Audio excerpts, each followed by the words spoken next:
Yo, yo, yo, it's your boy, PraviMVP, back at it again with another banger. Today, we diving in deep into the ultimate guide to mastering shooting and defense in NBA 2K25. Whether you trying to green every shot or clamp down your opponents, I've got you covered on all the tips, tricks, and secrets you need to dominate on both ends of the court, also including live, raw, uncut, unedited gameplay in the proving grounds, practicing what I preach on my lockdown launcher, build link in the description. So if you're ready to take your game to the next level, sit back, grab a snack, and let's get into it. Let's turn you into a 2K25 beast. Let's go. I got a 20 pack for you, a breakdown of 10 shooting tips and 10 defensive. Let's get into it. All right, we're going to start with the shooting because everybody want those big greens. 10 tips for mastering shooting. Number one, boost your hands attributes with high passing or ball handle and offensive consistency. In NBA 2K25, your hand stat isn't standalone, but is dynamically influenced by the highest of your passing or your ball handle attributes, along with your offensive consistency.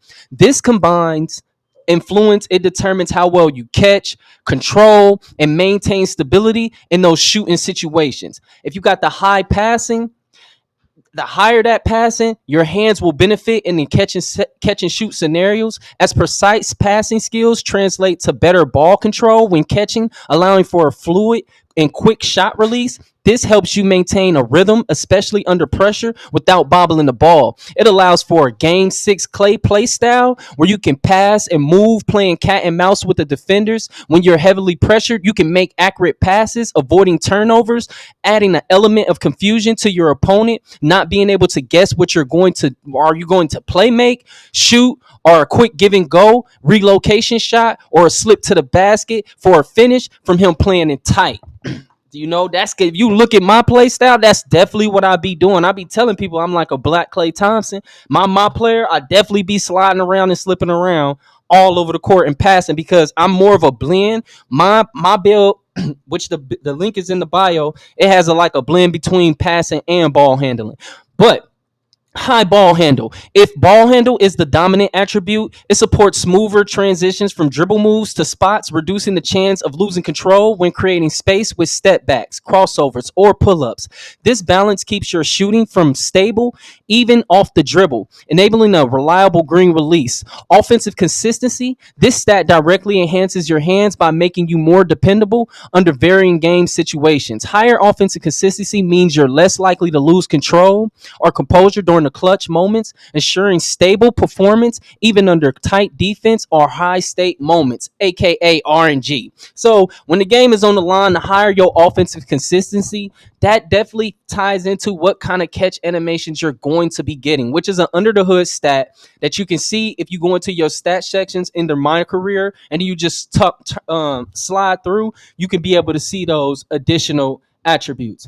And together, focusing on these attributes will maximize your hand stat, allowing you to execute clean catch and shoots, seamless dribble shots, and reliable clutch performances, making you a versatile threat in NBA 2K25. So make sure one of them is at least 85 or better. That is definitely my recommendation. That is the lowest that I have on one of my builds is 85 passing, like as the highest between dribbling or passing. 85, which then it translates straight to an 85 hands. So if you have very low passing and very low shooting, then your build got terrible hands, which is going to mess up your scoring from all over the court. So you have to pick one or the other. Not a lot of people know this. So most definitely my number one tip, 85 or better when it comes to your passing or your dribbling. You need one or the other for them good hands. Number two, relocating in the movement shooter. Move to open spots for higher quality shots. Positioning yourself effectively after a pass is key to finding open shots and increasing your scoring chances. Instead of staying stationary like a cone after passing or moving the ball, practice relocating to areas on the floor where you're likely to get a clean look. This skill helps you stay active, avoiding defenders who may try to close out and contest your shot. For example, After passing to a teammate on a drive, slide into open spaces like the corner or beyond the arc. If your opponent is focused on the ball handler, you may find space to get off a quick, uncontested shot. Moving without the ball also works well with players who use screens. Relocating can help you lose defenders and reappear in a prime shooting spot, especially when that dude got low IQ. When you got a low IQ defender, this type of play style, he's gonna suffer. You're gonna drop 30 with like just like Klay Thompson, barely putting the ball on the floor. You ain't gonna really have to dribble too much, just because the fact that he got low IQ and you know how to relocate. So if you become a good relocate movement shooter, your 3-point percentage will skyrocket through the roof. To enhance this technique, equip badges that reward the catch and shoot opportunities, such as set shot specialist and then that slippery off ball. Those two it will help this play style, which improves accuracy on quick shots after the pass. And badges like Dead Eye are also valuable as they increase the chances of making shots even after defenders try to close out. So once you lose them and you got Dead Eye on high, like on this build, it's on legend. So once they lost and they closing out, it's too late. The combination of affecting relocation in these badges can significantly boost your shooting effective efficiency and make you a more versatile scorer and reliable shooter. Number 3, choose optional shooting animations. Select fast, fluid shot animations to minimize contest and block risk. Choosing the right shooting animation can make a significant difference in getting your shot off cleanly in NBA 2K25. The ideal animation going to combine speed, fluidity, and the consistency, allowing you to release the ball quickly and reduce the defender's opportunity to contest or block your shot. When selecting an animation, look for a jump shot with a quick release point, as this is going to help you get the ball out of your hands before defenders can react. Animations with a high release point are especially effective as they make it harder for defenders to reach the ball, even if you're in a close proximity. For taller players, a high release also takes advantage of their natural height, making it even tougher for shorter defenders to contest effectively. So when you're making your jump shot, keep this in mind. And I always give my jump shot base that I'm using and the tips that you can utilize to be able to make it effective for you. Because Jared Cover is the base that I use until I can get Tracy McGrady, because I like shooting over. Like I like seeing my dude high off the ground. I like jump shots. I'm getting up. I like the high release points. I definitely like the high release points to be able to take advantage of a closeout. That's why I shoot so good once I got the space. Once if you give me good looks, it's over with. I'm gonna green them because my jump shot is made for it. So also with your play style, make sure your jump shot complements the play style that you have. Like Jared Cover works for my play style because of how I play. So I'm getting it's quick. Like to me, Jared Cover is quick. It got a high release point and it got good what is it? The defensive, all the stats don't matter. Jared Cover just green. Experiment with different animations in the my court. You just got to find your cue. Now, the cue is a big changing point because I don't want to just run off. Because a cue, you definitely have to find one that fits you. I could give you mine and it doesn't matter because I had to go through different cues while using the Jared Cover base until I found the one that works for me, that I like to see visually that works. Like I can give you Oscar, and then you got to find whatever works with Oscar. Everybody, well, if you don't know that, I'm not going to say everybody know it because I know it do be some new users. So Oscar is always definitely a good release one. And then you need a release 2. You want to try something that you want to look at. Do you want it to be, the only 2 things I look at is release height and release speed. Do you want it higher or faster? Because them the only 2 ones that really, really matter. And then the defensive contest one. But the stability, man, if you're a shooter, it don't matter how it's changing. You paying attention to the cue. But experiment with the different animations in my core or practice mode to find one that feels comfortable and matches your timing preferences. If you're a player who often takes shots off the dribble, test the animations that allow for smooth transition from dribbling to shooting without needing to reset your feet too much, as this can save crucial milliseconds. Having shooting badges like Shifty Shooter or practicing with limitless range can also complement fast animations, as they help you take shots from various distances reflexes while maintaining that quick release speed. Remember, the best animation is one that combines speed, control, and reliability, allowing you to shoot confidently and reduce the risk of defenders interrupting your scoring opportunities. Number 4, practice catch and shoot. Develop quick, accurate shots right off the catch to capitalize on tight windows. Catch and shoot scenarios are essential in NBA 2K25, especially when you have a narrow window to get your shot off before the defense closes in. Mastering this skill can make you highly effective as a scorer. A quick release, this allows you to take advantage of even brief moments of separation, which are crucial in comp games. To excel at catch and shoot, practice timing your shot immediately after a pass, focusing on a smooth transition from the catch of your shooting motion. Start by working on the basics in your mic court, gradually increasing the speed and fluidity while maintaining accuracy. Work on setting your feet, squaring to the basket, and releasing the shot in a single fluid motion. Avoid pausing after the catch, as this can give defenders a chance to close out and contest your shot. If you freeze, then you lost the bag. Do not freeze on a catch and shoot or just pass it. Once you froze, don't even try to shoot it, because you just decreased your chances of making that shot by 50%. You already shooting 50 before your timing is even taken into consideration. Additionally, try to position yourself in optimal shooting spots on the floor, such as the corner or spots where your player has higher shooting stats. Using screens can effectively help you create separation from defenders, setting up clean catch and shoot opportunities. My mantra is, wherever you wide open at, that is the best shot. For players using shooting badges, equip badges like set shot specialist, best badge in the game for shooting, high as possible, to further enhance your chances of making these quick shots. Practicing in-game scenarios once you have games in hand with the shot clock and under pressure type shots, this will help you react faster so you're ready to capitalize on scoring opportunities when them real moments happen in real games. 5, master your shot selection. Focus on finding quality shots with minimal defensive pressure. Good shot selection is absolutely critical skill in NBA 2K25, as taking highly contested shots drastically reduce your chances of scoring. Instead, aim to work for open shots or lightly contested shots by reading the defense and understanding the best moments to shoot. Some people don't want to put the work in and they settle for dumb shots. Put the work in and then get the clean look. When driving, look for the defense, and you got 24 seconds, bro. Do not settle early in the shot clock. When driving, look for defensive gaps and make quick decisions on whether to pass, pull up, or kick out to a teammate for a better shot.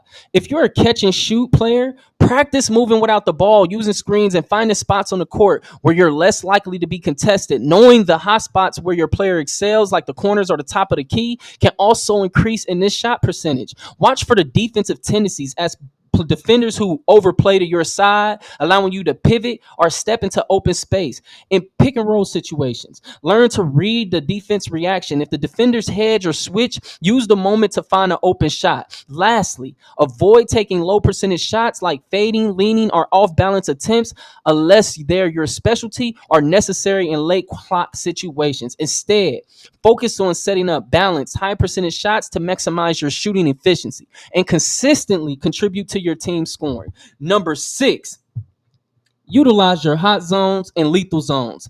Take advantage of your hot zones. They where you shoot best. They're going to increase your shot percentage. Know those areas. Find those areas. We ain't going to put too much on that. I just wanted to be part of it for people know. I'm going to always say it. Anytime I give you some shooting tips, I'm going to say that because it's true. Number 7, work on your footwork and positioning. Establish strong balance and alignment for optimal shooting accuracy. Footwork and positioning are key to hitting consistent shots, as even slightly imbalances can affect timing and accuracy. Before taking a shot, focus on setting your feet and aligning your body towards the basket. This means avoiding off balance or rush shots, which are more likely to miss. Practice getting into shooting position quickly after catching a ball, especially after especially off passes or rebounds. A strong shooting stance generally involves bending your knees slightly, keeping your feet and shoulder width apart, and squaring your body up towards the hoop. This stable base helps you create a smooth, fluid shooting motion, which is critical for retrieving them green releases. For jump shooters, working on catching and planting both feet in a rhythm can help you get into proper alignment even in them fast-paced situations. If you know, you know. See, real shooters, they see all the details. When you be running in certain spots, some of y'all don't know how to let go of the turbo and then hit that L for your person can put his hands up for you ready to get the pass. But when you can't hit L and you're turboing and then you get the pass and you see your person's feet like sliding or they not set, like you could tell they're not set, and the way he shoot it is funny. This is exactly what I'm talking about. When you I'm mad, I know when they coming because I know when I'm like out of control and my feet ain't gonna be set. So for off the dribble shooters, practice side steps, hot steps, and quick shots to stay balanced, allowing you to set up for an accurate shot even after creating separation. Finally, practicing footwork drills like the jab step, pivoting, and side shuffles can help you move into shooting positions faster and more naturally. This can be especially effective in competitive play where maintaining good balance while under pressure is essential to being able to score. Number 8, master no meter shooting on high risk, high reward. Shooting without a meter is a high risk, high reward strategy that provides you a bonus to your shot accuracy. If you're able to master the timing, without the shot meter as a guide, you'll need to develop muscle memory and cue visual memory for each shot type, standing, moving, fading to achieve consistent greens. Spend time in practice modes like my court or my career, 10 to 15 games on pro difficulty and up to work on timing for different shot situations, as even slightly changes in timing can affect your accuracy. And the beauty is that you can still shoot on high risk, high reward, even when you in those my career games. Go win a championship while simulating through your season on your my player while shooting. And if you can do that, and if you do that, I'm telling you, you will have your shooting down because that's what I did. I won one championship on my lockdown launcher, played maybe 15 games, and then I had him down. Additionally, when using no meter, make sure you have a jump shot animation that feels smooth, easy to time under different conditions like contested and open shots. Equipping shooting boost is essential in this setup as boosts can make a noticeable difference in your shot percentage, especially under pressure or with contested looks. These boosts can mean the difference between making or missing crucial shots, particularly in online games where the defensive pressure is going to be intense, especially in 5-on-5 play where y'all know that's where I specialize. Number 9, stay calm under pressure. Practice in high pressure settings to maintain consistency. In competitive modes, especially in online games, clutch situations, pressure can always cause players to rush or alter their shot timing. To build confidence and consistency, practice in high state settings where you can face real time pressure. This could include online games and competitive pro am matches or setting up my court with shot clocks and high intensity drills. One way to simulate pressure is by practicing with defenders in your face, as contested shots require precision and calmness under pressure. Also, timing your shots in various game situations like the end of the shot clock or clutch moments. Train your mind and body to remain steady when the game is on the line. Visualization techniques can also help. Imagine being in the game's final seconds and needing to hit the shot to win. Visualize success, go through the motion calmly and keeping your hands steady and your timing consistent. As you gain experience in these situations, you'll feel more in control, less likely to choke, and giving you the edge in real games when every shot counts. Number 10, use of off ball and on ball screens effectively. Create space for higher quality shots utilizing screens is essential in NBA 2K25 and all 2Ks. People hate them, and so what? As they help you create separation from defenders, giving you the time and the space needed to take quality shots. Master the use of both on ball and off ball screens can turn you into a scoring threat, especially when facing type defense. For on ball screens, call for a screen when you're handling the ball and shake off your defender. This works especially well in pick and roll situations, allowing you to either shoot, drive, or pass depending on how the defense reacts. Practice reading the defender. If they go under the screen, it will be an excellent opportunity to pull up for an open shot. If they go under, if they go over, you may find a driving lane or a passing option. Timing and positioning are key. Make sure you set up the close to the screener to maximize the effectiveness. For off-ball screens, move without the ball and look for teammates setting up screens for you. Use the screens to get open, particularly when relocating to the three-point line or mid-range shots. Running off screens at the right angle allows you to lose your defender, creating a window for a catch and shoot opportunity. Practice different off-ball movements to read the defense, mix up your patterns, and to make it harder for the defenders to predict your movements. Equipping badges like set shot specialist and shifty shooter can further enhance your effectiveness coming off screens. While Deadeye can help make those shots even when the defender is closing out late. Using screens intelligently will help you create space, improving your shot quality, increasing your scoring in all game modes. Now we're going to move over to the 10 tips for mastering defense. Let's get into it. Number 1.